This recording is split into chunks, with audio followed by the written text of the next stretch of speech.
2024년 2월 8일 목요일 오늘은 오늘 말씀 함께 나누겠습니다. 사도신경으로 신앙 고백 드리겠습니다. 나는 전능하신 아버지 하나님 천지의 창조주를 믿습니다. 나는 그의 유일하신 아들 우리 주 예수 그리스도를 믿습니다.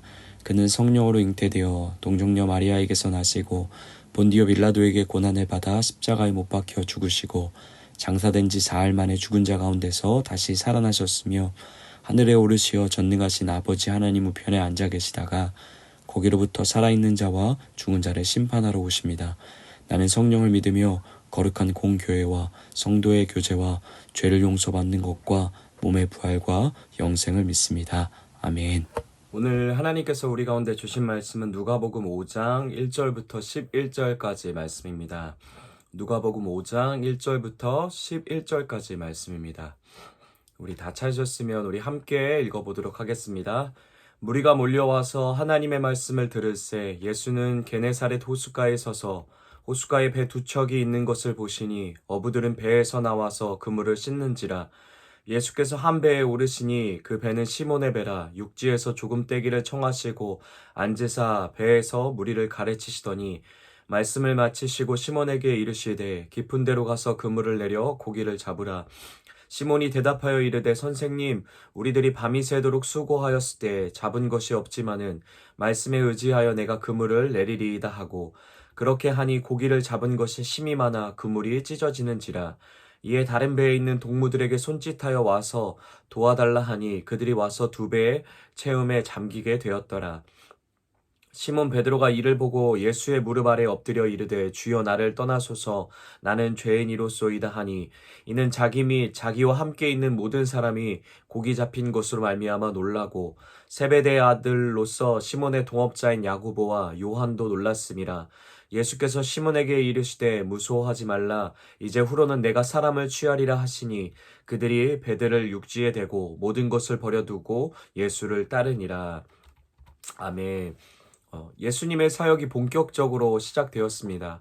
예수님께서는 처음부터 엄청난 역사의 사역을 일으키시며 사역을 시작하시는데요. 어제 우리가 아침에 들었던 것처럼 이 모든 것은 예수님께서 항상 성령 하나님과 동행하심으로 그 성령의 역사하심으로 일어나는 사역들이었습니다. 그로 인해 지금까지 한 번도 경험해보지 못한 역사들이 예수님을 통해 베풀어지게 되죠. 귀신들이 떠나가고 불치병들이 회복됩니다. 그로 인해 온갖 병자들과 귀신 들렸던 자들이 예수님을 찾아오고 예수님께서는 일일이 그들에게 손을 얹어 사랑으로 회복하여 주시는데요. 그런데 이런 예수님의 기적과 같은 사역들은 단순히 그 보여지는 현상 자체에 의미가 있는 일들이 아니었습니다. 예수님이 베푸셨던 기적과 치료들, 위에서 말한 것처럼 귀신이 떠나가고 병들이 회복되는 일은 예수님을 통해서 하나님의 나라가 이 땅 가운데 임하였다라는 증거였고 새로운 하나님의 세계와 질서가 예수님을 통해서 이 땅에 시작되었다라는 증거였습니다. 그렇게 예수님은 본격적으로 하나님의 나라를 선포하시고 이루어 가시는 사역을 시작하시는데요. 그 사역의 첫 걸음에 오늘 우리가 읽은 누가복음 5장 이야기가 놓여져 있는 겁니다. 오늘 본문은 우리에게도 너무나도 익숙한 예수님께서 베드로와 그의 형제 안드레 그리고 야고보와 요한을 제자로 부르시는 이야기입니다. 예수님께서 이루시는 하나님 나라 프로젝트의 대담원에 그 첫 시작을 사람을 세우시고 부르시는 일로 시작하신다라는 것이 어떤 의미가 있는 것일까요? 그것은 예수님께서 하나님 나라를 세워가실 때 다름 아니라 사람과 함께 동행하며 이루어 가시고자 하는 하나님의 은혜의 초청이 담겨져 있는 것이죠. 그것도 우리가 다 자세히는 몰라도 오늘 본문에 등장하는 4명 전부 다 이렇다 할 교육을 제대로 받아본 적도 없고 그렇다고 매력적인 직업이나 괄목할 만한 업적을 이루지 못한 사람들이었습니다. 그런 지극히 평범하고 딱히 특출나지도 뛰어난 능력을 가지지도 않은 자들이어서 함께 동역하기에 전혀 혜택을 볼 것 같지 않은 그런 사람들을 하나님께서 부르시고 동역하자고 초청하시는 것이죠. 이 사실이 얼마나 그 자체로 은혜이고 감격인지 모르겠습니다. 그런 하나님의 이해할 수 없는 독특한 선택하심과 그 사랑의 콩깍지 때문에 전혀 자격 없는 우리도 오늘 이 예배의 자리에 있는 것이고 하나님과 함께 동행함의 은혜를 누리고 있는 것이죠. 이처럼 예수님은 이 땅에 하나님 나라를 그분과 함께 세워갈 동역자들을 끊임없이 찾고 계시고 사람들과 함께 이뤄가길 원하시는 방식을 여전히 고수하고 계십니다. 오늘 본문을 통해서 하나님께서 어떻게 사람을 부르시고 또 그 부르심 가운데 어떤 은혜를 베푸시는지 또 어떻게 세워가시는지 그 은혜의 손길들을 우리가 말씀을 통해 함께 느껴볼 수 있게 되길 소망합니다. 오늘 말씀은 게네사렛 호숫가에 있었던 일입니다. 요한복음에서는 디베레아 호수라고도 하고 구약에서는 기네렛 바다라고도 불립니다. 다 동일한 장소인데요. 굉장히 큰 크기의 호수여서 마치 바다와 같이 모래사장도 많고 또한 물고기떼도 많이 있는 그런 어업하기에 굉장히 좋은 장소였습니다. 예수님이 게네사렛 해변을 지나가시다가 배 두 척이 있는 것을 바라보십니다. 4명의 제자들이 나눠 탄 배 두 척이었죠. 그런데 이 4사람은 평생을 어부로 살며 나름 전문적인 어업을 하는 베테랑 어부들이었습니다. 당시 평범한 일반 사람들은 호수 주변에서 낚싯대를 던져 고기를 낚거나 소량의 고기를 하루하루 잡아서 살아가는 정도의 삶이었는데요. 그런데 이 4사람은 나름 전문 어업을 감당하는 사람들이었기에 배를 타고 호수 중앙에 가서 그물을 던져 고기를 잡았었죠. 그런데 오늘 본문 5절에서도 잘 나와 있듯이 이런 베테랑들이 그것도 배를 2척이나 가지고 고기를 잡으려고 출항했던 그들이 밤새 씨름했지만 한 마리도 잡지 못한 채 허탕으로 육지에 돌아와 기진맥진한 상태에 놓여 있었습니다. 밤새 씨름했기에 그리고 그 씨름이 헛되었기에 이미 그들의 몸과 마음은 지칠 대로 지쳐 있던 상황이었죠. 그런데 이런 모든 것이 어느 하나 온전치 못한 상황, 몸과 마음 어느 하나도 온전치 못한 상태 속에서 예수님의 은혜가 그들에게 임하십니다. 우리 오늘 말씀 2절, 3절 다시 한번 읽어보도록 하겠습니다. 호숫가에 배 2척이 있는 것을 보시니 어부들은 배에서 나와서 그물을 씻는지라. 예수께서 한 배에 오르시니 그 배는 시몬의 배라. 육지에서 조금 떼기를 청하시고 앉으사 배에서 무리를 가르치시더니. 아멘. 오늘 말씀해 보면 예수님이 그런 그들의 초라하기 짝이 없는 마음과 인생의 배를 보시고 그리고 그 배에 오르시니 그리고 가르치시니 라고 성경은 우리에게 들려주고 있습니다. 세상은 성공의 이야기에 주목합니다. 남들과 다른 성공의 이야기를 만들어낼 때 성취하고 이뤄낸 업적의 이력들 많이 간직하고 있을 때 그런 사람의 인생을 주목하고 또 그런 사람과 가까이 하려고 합니다. 그러나 오늘 본문에서 만나는 예수님은 실패와 약함을 적나라하게 가지고 있는 우리를 주목하며 바라봐 주시는 분이십니다. 그런 한계가 뚜렷한 우리의 인생 가운데도 기꺼이 찾아와 주시는 분이신 거죠. 우리의 한계에 부딪혀 인생의 밤을 새도록 애써보지만 어느 하나 이뤄내지 못한 우리의 무력함과 좌절 가운데 주님은 기꺼이 찾아와 은혜를 베풀어 주시고 자신이 누구신지 가르쳐 주시는 분이십니다. 주님의 그런 사랑의 시선으로 우리를 바라봐 주시고 볼품없는 우리의 인생에 기꺼이 찾아와 오르셨기에 우리가 우리 된 것임을 잊지 않게 되길 소망합니다. 이처럼 예수님이 허무와 실패로 가득한 4명의 제자들의 배에 올라 주시는 은혜로 그들이 예수님과 함께 할 수 있게 되었습니다.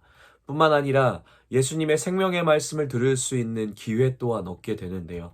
배에 오르신 주님이 그들에게 말씀하십니다. 우리 4절, 오늘 말씀 4절부터 6절 우리 한 번 더 읽어보도록 하겠습니다. 말씀을 마치시고 시몬에게 이르시되 깊은 데로 가서 그물을 내려 고기를 잡으라. 시몬이 대답하여 이르되 선생님 우리들이 밤이 새도록 수고하였으되 잡은 것이 없지만은 말씀에 의지하여 내가 그물을 내리리이다 하고 그렇게 하니 고기를 잡은 것이 심이 많아 그물이 찢어지는지라. 아멘. 예수님께서 밤새도록 고기 잡기에 실패한 그들에게 말씀하십니다. 깊은 데로 가서 그물을 내리라고 하시는데요. 다른 복음서에서 보면 배 오른편에 내리라고 하시며 방향까지 친절하게 안내해 주십니다. 그런데 우리가 잘 아는 것처럼 이 말씀은 평생 어부로 살아온 베드로가 보기에 정말 어이없고 도저히 납득되지 않는 말이었습니다. 비단 베드로뿐만 아니라 그 호수 근처에 사는 사람이라면 그 시간대에 물고기를 잡을 수 없다는 것은 어린아이들도 알 수 있는 상식이었고 또한 베테랑 어부로 살아온 그들도 밤새도록 고기잡이에 실패하고 왔는데 목수의 아들인 예수님이 물고기 잡는 법에 대한 조언을 한다는 것이 당연히 신뢰할 수 없었고 이상한 말처럼 들렸을 겁니다. 그런데 우리가 잘 아는 것처럼 베드로는 이런 상식적이지 않은 상황에서도 말씀에 의지하여 순종하고 결국에 배가 잠길 만큼 어마어마한 양의 물고기를 낳는 기적을 경험하게 됩니다. 우리는 보통 이 말씀을 들으면 이런 그림으로 이해합니다. 베드로는 보여지는 상황은 결코 불가능해 보였지만 그럼에도 상황보다 예수님의 말씀을 전적으로 신뢰했고 또 의지했기에 그는 믿음으로 그물을 던질 수 있었고 그로 인해 엄청난 은혜의 경험을 할 수 있었다라고 우리는 이해하게 되죠. 특별히 5절에 등장하는 말씀을 의지하여 라는 문장으로 인해 우리는 더욱더 베드로가 말씀을 굳게 붙들었구나 라고 생각하게 됩니다. 그러나 사실 원문 그대로는 5절의 분위기가 썩 긍정적인 느낌은 아닙니다. 우리가 잘 아는 것처럼 베드로가 말씀을 굳게 신뢰하며 전적으로 믿음으로 나아가는 분위기보다는 5절의 말씀이 어떤 느낌이냐면 베드로는 여전히 예수님의 말씀에 의심 가득한 마음으로 품고 있는 것이죠.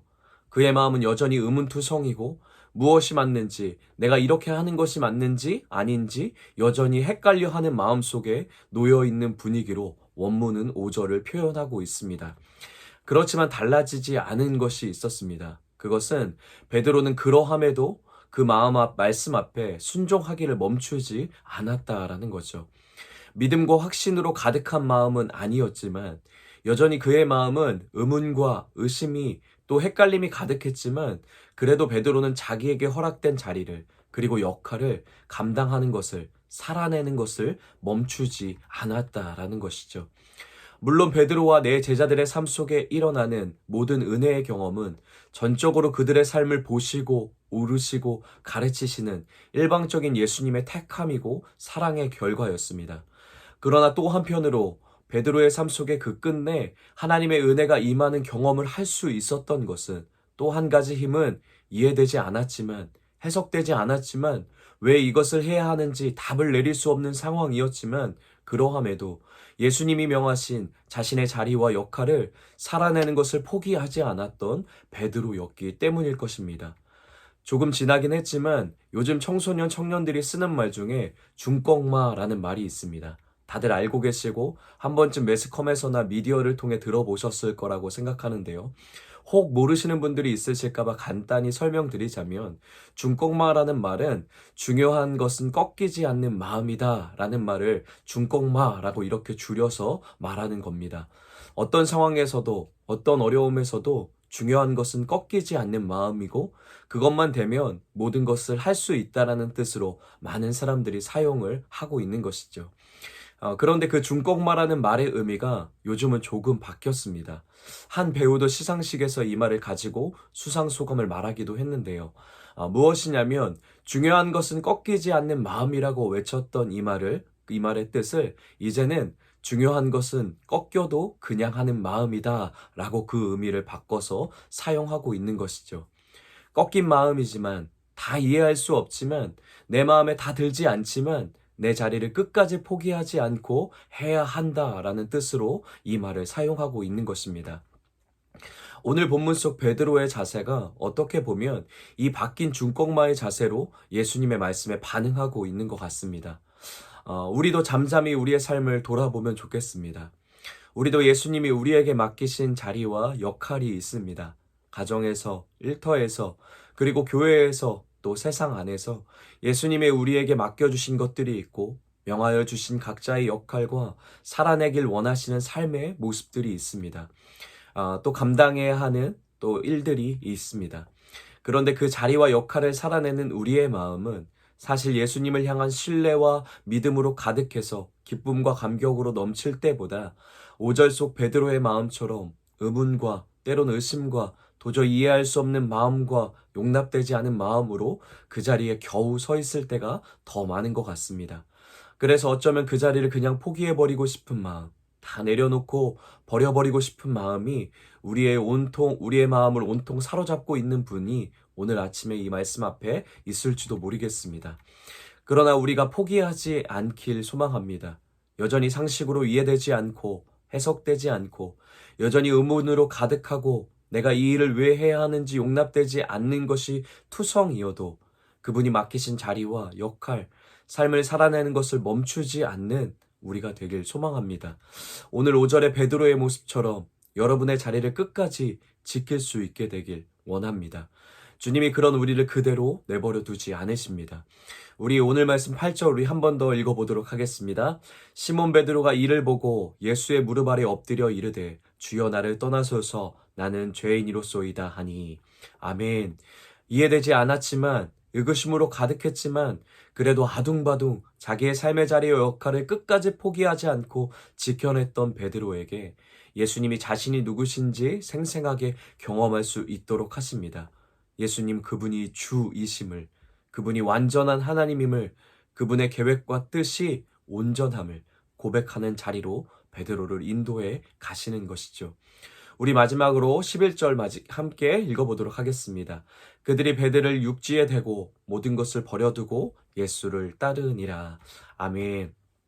그리고 마침내 진짜 기쁨으로 주님께 순종하며 살아가는 인생이 되도록 내 마음과 온 삶이 기꺼이 자원함과 만족함으로 주님을 따르는 인생을 살아낼 수 있도록 주님이 우리를 반드시 이끌어 가실 겁니다. 오늘 하루도 하나님이 여러분에게 맡기신 여러 가지의 자리와 역할들을 살아내셔야 할 터인데 그 자리 끝까지 중꺾마의 자세로 중요한 건 꺾여도 그냥 하는 마음으로 포기하지 않고 지켜내는 여러분이 되길 소망합니다. 우리 주님이 그런 여러분의 삶을 보고 계시고 그 자리에서 반드시 주님이 여러분의 의심을 확신으로 흔들림을 견고한 소망으로 예수 그리스도의 이름으로 바꿔놓으실 것입니다. 그리고 마침내 여러분의 삶에 억지로 어쩔 수 없이 끌려서 하는 인생이 아니라 기쁨으로 주를 따르며 순종하는 인생이 되도록 자원하는 마음을 우리의 인생 가운데 다시 한번 회복해 주실 것입니다. 그 은혜가 오늘도 포기하지 않고 자기의 자리를 지켜가는 여러분의 삶의 고군분투에 그 애씀 위에 가득하기를 다시 한번 예수님의 이름으로 축복합니다. 우리 말씀을 기억하며 이렇게 함께 기도하겠습니다. 다 이해되지 않아도 다 헤아릴 수 없어도 예수님이 맡기신 삶과 사역의 자리를 끝까지 지켜내는 우리 되게 하여 주시고 그 자리에서 회복과 새롭게 하심을 경험하게 하여 주시옵소서라고 우리 말씀을 기억하며 우리 함께 같이 기도하겠습니다. 우리 가정을 위해서는 세상의 흐름과 방식이 아니라 예수님의 말씀의 방식대로 순종하며 살아가는 가정 되게 하여 주시옵소서라고 우리 함께 기도하겠습니다. 우리 교회를 위해서는 우리 청소년 겨울 캠프를 위해서 앞으로 있을 우리 청소년 겨울 캠프를 위해서 우리 함께 계속 기도하겠습니다. 또 인도하시는 이기영 목사님과 또 우리 임경훈 팀장님과 또 우리 유현주 선생님, 우리 유선아 선생님, 또 우리 변주희 선생님, 또 일어나는 모든 말씀을 읽는 그 수련회의 프로그램 가운데 성령이 함께 동행하여 달라고 말씀을 통해 나를 보고 또 세상을 보고 또 내가 가야 할 방향과 역할들을 볼 수 있는 그런 새롭게 되는 일들이 가득한 수련회 될 수 있도록 우리 계속해서 함께 중보하며 기도하도록 하겠습니다. 우리 나라를 위해서는 모든 그리스도인과 교회들이 이 세대를 본받지 말고 하나님의 말씀이 인도하는 대로 순복하며 믿음의 순종을 살아내게 하여 주시옵소서라고 우리 나라를 위해서 그리고 온 나라의 교회를 위해서 우리 함께 중보하며 기도하도록 하겠습니다. 오늘 공동체 기도는 우리 신정숙 집사님을 위해서 우리 함께 같이 기도하도록 하겠습니다. 우리 개인의 기도 제목 다니엘처럼 하나님 제일 주의로 언제나 믿음으로 살길 원합니다. 가정을 위한 기도 제목 믿는 가정들은 더욱 영육간 강건함으로 붙들어 주시고 아직 믿음으로 하나 되지 못한 가정들은 긍휼을 베풀어 주시어 믿음의 뿌리를 내리게 하소서. 삶의 현장을 위한 기도 제목은 항상 분별의 영으로 믿음을 선택하게 하소서. 교회를 위한 기도 제목은 다음 세대를 세워가는 저희 교회에 되게 하시고 담임 목사님을 통하여 하나님 나라가 확장되게 하소서. 사회와 나라 온 세계를 위한 기도 제목은 대한민국에 세워진 교회들이 건강하여 오직 예수님만 나타내는 교회가 되게 하소서라는 기도 제목을 가지고 계신데 우리 오늘 하루 우리 신정숙 집사님을 생각하시면서 예수님의 마음으로 축복하며 우리 함께 같이 기도하도록 하겠습니다. 또 우리 각자에게 주신 기도 제목 또 가정과 또 우리 공동체 지체들과 또 나라와 열방을 위해서 하나님이 알게 하시고 또 성령께서 깨닫게 하시는 기도 제목을 가지고 각자의 자리에서 끝까지 간절함으로 기도하시고 우리 주기도문으로 모든 예배 마치도록 하겠습니다.